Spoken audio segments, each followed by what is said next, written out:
ഓണമൊക്കെ കഴിഞ്ഞെങ്കിലും ഓണവിശേഷങ്ങളൊന്നും പറഞ്ഞില്ലല്ലോ. ഇപ്രാവശ്യത്തെ ഓണം കുറച്ച് സ്പെഷ്യലായിരുന്നു കേട്ടോ. ഒരു ട്രാൻസിഷൻ വീഡിയോ അല്ലേ ആ പാളിപ്പോയത്. ഇതാണ് ശരിക്കും ഞാൻ ഉദ്ദേശിച്ച ട്രാൻസിഷൻ. എന്തായാലും ഇതും കൂടെ ഇവിടെ കിടന്നോട്ടെ. അപ്പോൾ പറഞ്ഞു വന്നത്, നമ്മൾ ഈ ഓണം ഫാൽ ഷോപ്പിങ്ങിലെ എല്ലാ മലയാളീസും കൂടെ ഒരുമിച്ചാണ് ആഘോഷിച്ചത്. ഓണത്തിൻ്റെ അന്നല്ലെങ്കിലും അത് കഴിഞ്ഞ് വന്ന സൺഡേ ആയിരുന്നു ആഘോഷിച്ചത്. 4 മണി മുതൽ ഓരോരുത്തരുടെ ജോലിയുടെ സമയമൊക്കെ അഡ്ജസ്റ്റ് ചെയ്താണ് ഈ സമയം എടുത്തത്.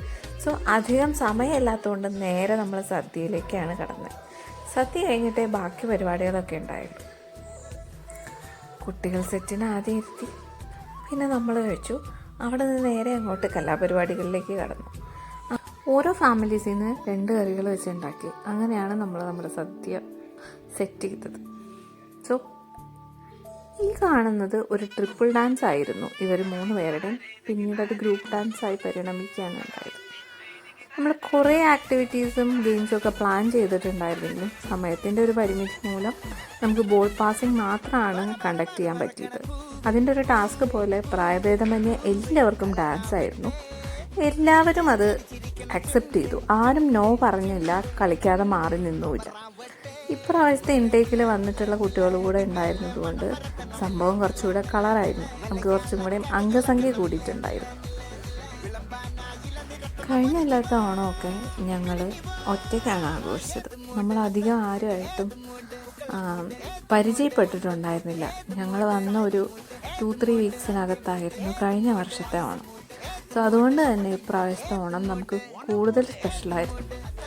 വീടൊക്കെ എല്ലാവരും മിസ് ചെയ്യുന്നുണ്ടെങ്കിലും ഇങ്ങനെ എല്ലാവരും ഒക്കെ ഒത്തുകൂടുമ്പോഴാണല്ലോ നമുക്ക് സന്തോഷം.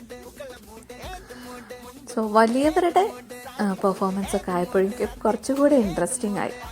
എനിക്ക് ഏറ്റവും എക്സൈറ്റ്മെൻറ്റ് സുഖിൽ എന്ത് ചെയ്യും എന്ന് കാണാൻ വേണ്ടിയിട്ടായിരുന്നു. ആൾക്കാരുടെ മുമ്പിൽ ഡാൻസ് ചെയ്യാതിരിക്കാൻ ആളെന്തെങ്കിലും പറഞ്ഞ് ഒഴിഞ്ഞു മാറുമെന്നാണ് ഞാൻ വിചാരിച്ചത്. പക്ഷേ എന്നെ ഞെട്ടിച്ചുകൊണ്ട് ആളുടെ ഒരു പെർഫോമൻസ് ഉണ്ടായിരുന്നു. ഞാനൊട്ടും പ്രതീക്ഷിച്ചിരുന്നില്ല.